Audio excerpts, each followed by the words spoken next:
పథకం, రాష్ట్ర విభజన కంటే ముందే మంజూరైన దిండి ఎత్తిపోతల పథకం, రాష్ట్ర విభజన కంటే ముందే ప్రారంభమైన నాటి ప్రాణహిత చేవెళ్ళ నేటి కాళేశ్వరం ప్రాజెక్టును మీరు వ్యతిరేకిస్తారు. పాత ప్రాజెక్టులను వ్యతిరేకిస్తారు. పాత ప్రాజెక్టులకు అపెక్స్ కమిటీ అనుమతి కావాలి, కేంద్ర అనుమతి కావాలి, ఆంధ్రప్రదేశ్ ఒప్పుకోవాలంటారు. మీరు మాత్రం కొత్త ప్రాజెక్టులకు ఎవడు అనుమతి లేదు, నేను దంచకపోతా, నేను ఢిల్లీలో నాకు అధికారం ఉంది, నీళ్లు తీసుకుపోతా అంటే ఇది సమన్యాయం ఎట్లయితుంది? ఇది రెండు కళ్ళ సిద్ధాంతం ఎట్లయితుంది అని నేను అడగదలుచుకున్నా. దీనికి సమాధానం చెప్పాలి. ఇవాళ కాళేశ్వరం అనేటిది తెలంగాణ లైఫ్ లైన్. మా కాళేశ్వరం ద్వారా 18,25,000 ఎకరాల కొత్త ఆయకట్టు, 18,83,000 ఎకరాల స్థిరీకరణ, అంతేకాకుండా హైదరాబాద్తో సహా సగం తెలంగాణకు త్రాగునీరు అందించే ప్రాజెక్టు. దీనిని వ్యతిరేకించడం అంటే తెలంగాణ ప్రజలకు అన్యాయం చేయడం, తెలంగాణ ప్రాంతానికి అన్యాయం చేయడం. ఇవాళ దీన్ని మీరు వ్యతిరేకించిండ్రు. ఆ రోజు విచారాన్ని వ్యక్తం చేసిండ్రు, పనులు ఆపేయాలని చెప్పి కోరిండ్రు. అదేవిధంగా ఇట్లా మీరు అన్ని ప్రాజెక్టులు అడ్డుకున్నారు. మా పాలమూరుని అడ్డుకున్నారు, మా దిండిని అడ్డుకున్నారు, మా కల్వకుర్తిని అడ్డుకున్నారు. ఇప్పుడు నేను విడుదల చేసే శాంపుల్సే. నాకు తెలిసి తెలంగాణ ప్రాజెక్టులను వ్యతిరేకిస్తూ చంద్రబాబు నాయుడు గారు డజన్ల కొద్ది ఉత్తరాలు రాశారు. కానీ నిన్న మాత్రం ఏమంటున్నారంటే లేలే నేను ఎప్పుడు వ్యతిరేకించలేదని మాట్లాడుతున్నారు. అంటే మీరు ఇవాళ బంకచర్ల గోదావరి కోసం ఆనాటి అన్నీ మర్చిపోయి ఇప్పుడు మాట్లాడితే మేము మర్చిపోం కదా. మీకు ఆంధ్రప్రదేశ్ మీద ప్రేమ ఉంది తప్ప తెలంగాణ మీద ఎన్నడూ ప్రేమ లేదు. ఆంధ్రప్రదేశ్ హక్కుల కోసం మీరు మాట్లాడినారు తప్ప తెలంగాణకు న్యాయం కోసం ఏ రోజు కూడా మీరు మాట్లాడలేదు. ఇవాళ మీరు వరద జలాలు తీసుకుపోతున్నా, సముద్రంలో కలిసే నీళ్లు తీసుకుపోతున్నా అని మీరు మాట్లాడుతున్నారు. మరి నేను సూటిగా ఆంధ్రప్రదేశ్ ప్రభుత్వాన్ని, చంద్రబాబు గారిని నేను అడుగుతా ఉన్నా, గోదావరిలో ఉమ్మడి ఆంధ్రప్రదేశ్లోనే 969 టీఎంసీల నీళ్లు కేటాయించేది కదా. ముందు ఆ నీళ్లు మాకు వాడుకోనియండి. ముందు మా నికర జలాల మీద నిర్మిస్తున్న ప్రాజెక్టులను వ్యతిరేకించడం ఆపండి అని నేను అడుగుతా ఉన్నా. ఇప్పుడు చంద్రబాబు గారు, ఆంధ్రప్రదేశ్ ప్రభుత్వం మాకు కేటాయించిన నికర జలాల్లో భాగంగా నిర్మిస్తున్న సీతమ్మ సాగర్ను వ్యతిరేకిస్తూ కేంద్రానికి లేఖ రాశారు. సమ్మక్క సాగర్ను వ్యతిరేకిస్తూ కేంద్రానికి లేఖ రాశారు. కాళేశ్వరం 3rd టీఎంసీని వ్యతిరేకిస్తూ కేంద్రానికి లేఖ రాశారు. డాక్టర్ అంబేద్కర్ వార్ధా ప్రాజెక్టును వ్యతిరేకిస్తూ కేంద్రానికి లేఖ రాశారు. నిజంగా మీ ప్రేమ తెలంగాణ మీద నిజమైతే, సమన్యాయమే నిజమనుకుంటే, రెండు కళ్ళ సిద్ధాంతమే నిజమైతే ఈ 4 ప్రాజెక్టులు తెలంగాణకు అనుమతులు ఇవ్వండి, మా ఆంధ్రప్రదేశ్ ప్రభుత్వానికి అభ్యంతరం లేదు అని వెంటనే కేంద్ర ప్రభుత్వానికి ఉత్తరం రాయండి. సమ్మక్క సాగర్, సీతమ్మ సాగర్, వార్ధా ప్రాజెక్టు, కాళేశ్వరం 3rd టీఎంసీలో ఇవన్నీ సముద్రంలో కలిసే నీళ్ళే. గోదావరిలో నీళ్లు చాలా ఉన్నాయని మీరు అంటున్నారు కదా. ఇవి మాకు న్యాయబద్ధంగా ఉమ్మడి ఆంధ్రప్రదేశ్లో మాకు హక్కుగా రావాల్సిన గోదావరి నీళ్ళే కదా. మరి ఈ ప్రాజెక్టులను ఎందుకు మీరు అడ్డుకుంటున్నారు? నిన్న మీరు చెప్పిన మాటలు నిజమైతే ఈ 4 ప్రాజెక్టులు కట్టుకోవడానికి ఆంధ్రప్రదేశ్ ప్రభుత్వానికి ఏమీ అభ్యంతరం లేదు అని స్పష్టంగా సిడబ్ల్యూసికి, కేంద్ర ప్రభుత్వానికి లేఖ రాయాలని చెప్పి నేను డిమాండ్ చేస్తూ ఉన్నాను. అదేవిధంగా ఆనాడు మీరు పాలమూరును దత్తత తీసుకున్నారు, సమన్యాయం అన్నారు. ఉమ్మడి ఆంధ్రప్రదేశ్లో దేశంలోని అత్యధిక వలసల జిల్లాగా పేరు పొందిన పాలమూరు జిల్లాలో నిర్మిస్తున్న పాలమూరు ఎత్తిపోతల పథకం, దిండి ఎత్తిపోతల పథకంలో మాకు అభ్యంతరం లేదు అని కేంద్ర ప్రభుత్వానికి లేఖ రాసి మీ సమన్యాయాన్ని నిరూపించుకోవాలని చెప్పి నేను కోరుతా ఉన్నా. పాలమూరు రంగారెడ్డి ప్రాజెక్టు మీద ఆంధ్రప్రదేశ్ ప్రభుత్వం ఎన్జీటీలో కేసేసింది. ఒకవేళ సమన్యాయం నిజమైతే వలసల జిల్లా, కరువు జిల్లాగా ఉన్న పాలమూరు ప్రాజెక్టుకు నీళ్లు వాడుకోవడానికి తక్షణమే ఆంధ్రప్రదేశ్ వేసినటువంటి ఎన్జీటీలో కేసు విత్డ్రా చేసుకోవాలని కూడా నేను ఆంధ్రప్రదేశ్ ప్రభుత్వాన్ని కోరుతా ఉన్నా.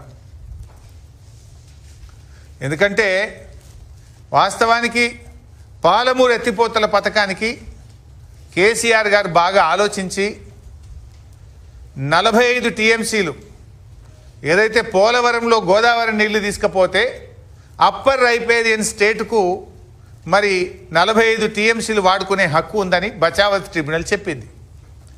దాని ప్రకారంగా 45 టీఎంసీలు మేము పాలమూరు ఎత్తిపోతల పథకానికి నికర జలాలు కేటాయించుకుంటామని చెప్పి పాలమూరు ఎత్తిపోతల పథకంలో డిపిఆర్లో పొందుపరిచి మేము కేంద్రానికి పంపాము. ఆ రోజు కేంద్ర జలవనరుల మంత్రిత్వ శాఖ సిడబ్ల్యూసి నేతృత్వంలో సిడబ్ల్యూసి మాజీ చైర్మన్ బజాజ్ గారి నేతృత్వంలో కమిటీ వేసిండ్రు. ఆ కమిటీ ఈ 45 టీఎంసీలు పాలమూరుకు తెలంగాణ రాష్ట్రం వాడుకోవచ్చా రాదా అని నిర్ణయించాలని కమిటీ వేసిండ్రు. కానీ చంద్రబాబు నాయుడు గారు కిరికిరి పెట్టి కమిటీ మీద ఒత్తిడి తెచ్చి కేంద్ర బీజేపీ ప్రభుత్వంలో తన పలుకుబడిని ఉపయోగించి ఇయాలటి వరకు కమిటీ రిపోర్ట్ రానియలే. ఆ రిపోర్ట్ వస్తే ఇవాళ పాలమూరుకు కోట్ల కేసే లేదు, పాలమూరు ప్రాజెక్టు ఆగనే ఆగదు.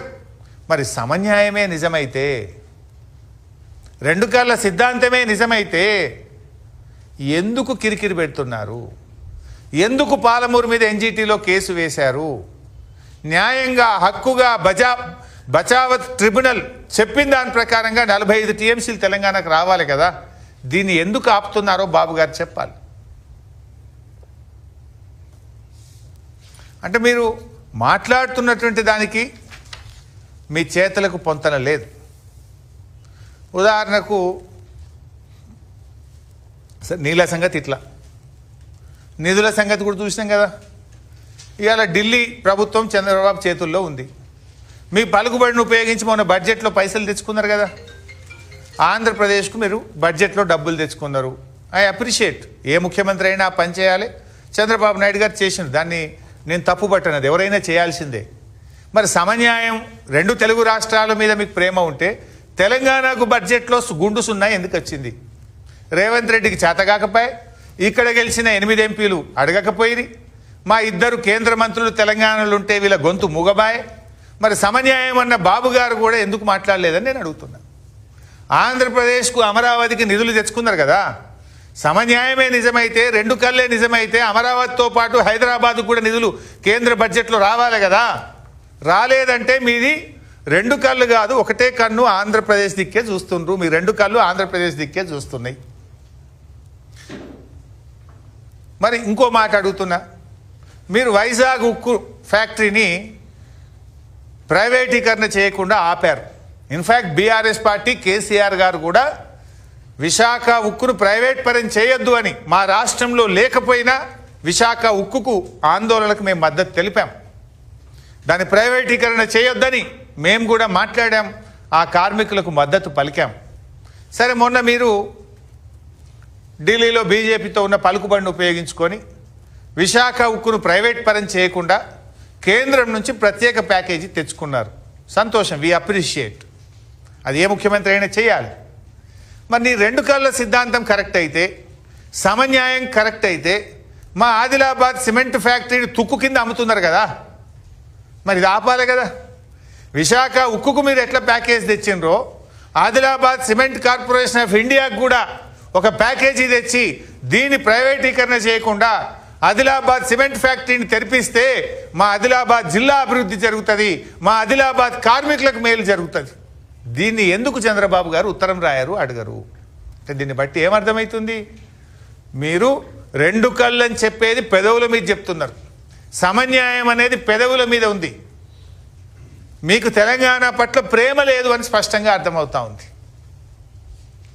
నిజంగా మీరు రాయండి. ఇప్పుడు ఢిల్లీలో బీజేపీ ప్రభుత్వం మీ చేతుల్లో ఉన్నది. మీరు దించేస్తే కేంద్ర ప్రభుత్వం పడిపోతుంది, మీరు పక్కకు జరిగితే.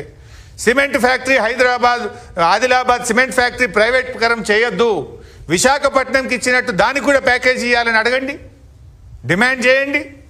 పోలవరంకు జాతీయ హోదా ఇచ్చినట్టు పాలమూరు ఎత్తిపోతల పథకానికి జాతీయ హోదా ఇవ్వమని అడగండి. మాకు ఈడ గెలిచిన రేవంత్ రెడ్డికి ఎట్లా చేత కాదు ఈయన అడగడు. ఇక్కడ ఉన్న 8 ఎంపీలు 8+8 = 0.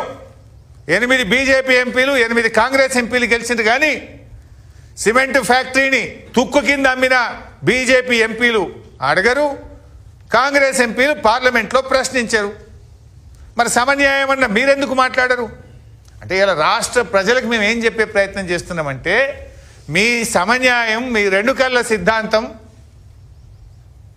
మీది మాటల్లో తప్ప చేతల్లో లేదు అనేటువంటిది కుండ బద్దలు కొట్టినట్టు ప్రజలకు అర్థమయ్యేటట్టు సాక్ష్యాధారాలతో సహా ఈరోజు మేము బయట పెట్టదలుచుకున్నాం. ఇవాళ మీరు ఆంధ్రప్రదేశ్ హక్కుల కోసం మీరు పనిచేస్తుండొచ్చు. ఇవాళ తెలంగాణ ముఖ్యమంత్రి ఏం చేస్తుండని నేను అడుగుతా ఉన్నా.